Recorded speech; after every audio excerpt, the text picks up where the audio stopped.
The Bible Study Podcast, episode 364. Today, the Bible Study Podcast continues the study of Psalms with Psalm 24.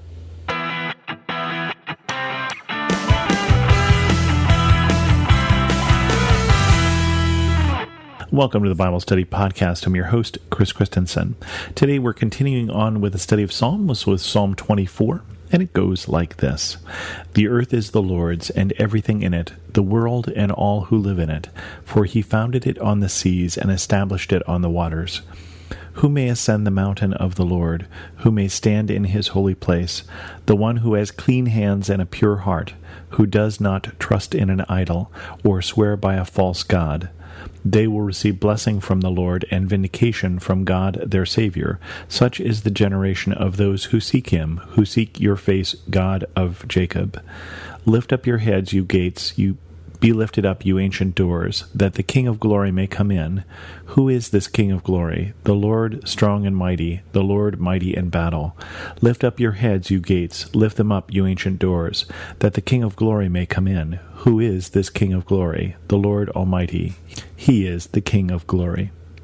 It's funny that in some of the Psalms I don't really notice the poetic nature, the nature of this being a song, but this is one of those things as it has this chorus there at the end, who is the King of glory, that repeats. It really gets more of a sense of this being originally a song that was sung. It starts out here with something that is useful for us to remember. The earth is the Lord's and everything in it, the world and all who live in it. And I say that is important for us to remember because that is something that has, I think, two different practical applications for us.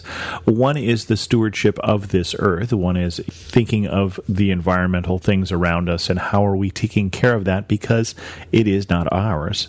And the other thing is, what do we do with all that we have been given because they are also God's? Thinking of that second one of the things that struck me as funny and wonderful recently, we were doing something very mundane in the house. We were filling up the dishwasher with dirty dishes, and my wife became so pleased that we had a dishwasher full of dirty dishes. And that struck me as particularly odd, and I wasn't following her logic. So I had to ask for clarification. Now, we have living in our house right now with us my wife's niece who came to take care of her mother, who has since died.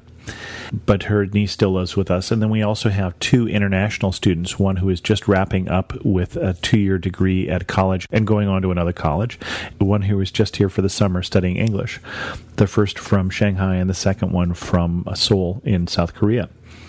And what my wife was saying is, now our kids are grown up and moved out of the house, and she just felt it wonderful that we have this big house and it has people in it.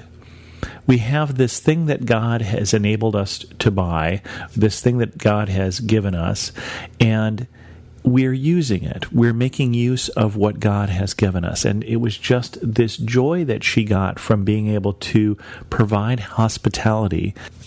And I think that is something that is tied into our understanding that all that we have, the car that you have, your guitar, your computer, your house, all that we have is God's, given to our use. Are we using it then in his service, including the dishwasher? He founded it on the seas, he established it on the waters. God has created and set up this earth. Now, certainly this is a broken and fallen world, but a world that at its base creation was created well and was created good by God, the way that things are intended to work. But then the psalmist moves on and he looks up from earth and looks up at the mountain of the Lord and asks a very important question. Who may ascend the mountain of the Lord? Who may stand in his holy place? We don't believe that God lives on a mountain, whether that be Mount Sinai, Mount Olympus, or Mount Washington. At least he doesn't live there any more than any other place. But the metaphor here is, who can dwell with the God who created all this? Who can be with God if God is so wonderful and powerful that he makes worlds like the one that we live on and where we keep our stuff? And the psalmist answers the question, the one who has clean hands and a pure heart, who does not trust in an idol or swear by a false god. Now, there are 4 different qualifications that I heard there. Clean hands doesn't just mean the one who washes before dinner, but But I think clean hands in the sense of what are your deeds? What have you been doing? I think of Macbeth's wife in the Scottish play, who after she has committed murder, and you get the impression that she would be someone who is remorseless, is in fact filled with remorse, and walks around trying to wash her hands, saying, "Will these hands never be clean?" So one who has clean hands and a pure heart. And a pure heart, I think, speaks to our motivations, not just what we do, but why we do what we do. Because you can volunteer at the soup kitchen, but if you're volunteering there to pick up women, that may not be quite the same motivation as if you're volunteering there to help out.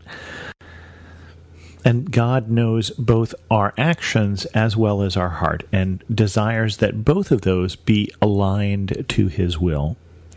Sometimes it's easier to align the heart first, and sometimes it's easier to align the actions first. And I don't know where you are.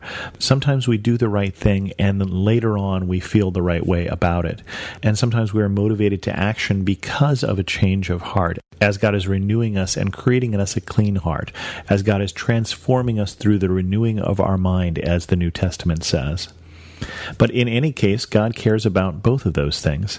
And then also says, for those who do not trust in an idol or swear by a false god. Now, in the Western world, you may not have a lot of people who deal with idols. That's certainly more common in some places in the world. But this also says, basically, those who aren't putting their trust, putting their faith in something that is false. I think science is wonderful, but it is not God. I think money is very useful, but it is not God. I think politics can be an honorable profession, although it may be hard to picture, but power is not God. Anything that we trust in that is not God can get in our way. It can get in the way of our relationship with the one true God who makes things like the whole earth. And then the psalmist says of such people, they will receive blessing from the Lord and vindication from God their Savior. Such is the generation of those who seek Him, who seek your face, God of Jacob. One of the things I like about this psalm versus some is that it seems very optimistic, because he looks out and sees a generation of those who seek God. And this is a psalm of David. We don't know when he wrote it during his life, but he wrote it during a time when he believed that he could see more than just him as being a generation of those who were seeking God and desiring earnestly to do what he wanted. And then this last 4-verse section here gets more poetic. Lift up your head, you gates, be lifted up, you ancient doors, that the King of glory may come in. Now, where are these gates? Where are these ancient doors that David is thinking about? I don't know would be the honest answer to that, but I have to wonder if they are Mount Zion, if they are Jerusalem, which David both captures and makes the capital. If he's saying, get ready for the presence of God to come. These gates, these ancient doors, can also be our doors, the doors of our houses, the doors of our businesses, the doors certainly of our churches. Get ready, he's saying, for God to join you where you are. That the King of glory may come in. The King of glory. Who is this King of glory? The Lord strong and mighty, the Lord mighty in battle. David looks and sees a God who is powerful, a God who is strong enough, a God who can create worlds, a God who can win battles, a God who, as you look at him, is just covered with glory. The shining presence of God. And he says, make way, open up, and let that God in. Let that God into our lives, our homes, our churches, our businesses. Lift up your heads, you gates. Lift them up, you ancient doors, that the King of glory may come in. Who is this King of glory? The Lord Almighty. He is the King of glory. I pray this week that you would let the King of Glory into your life, into your home, into your work, and into your church. With that, we're going to end this episode of the Bible Study Podcast. If you have any questions, feel free to send an email to host@thebiblestudypodcast.com or leave a comment on this episode at thebiblestudypodcast.com. You can also follow me on Twitter at Chris2X. And as always, thanks so much for listening.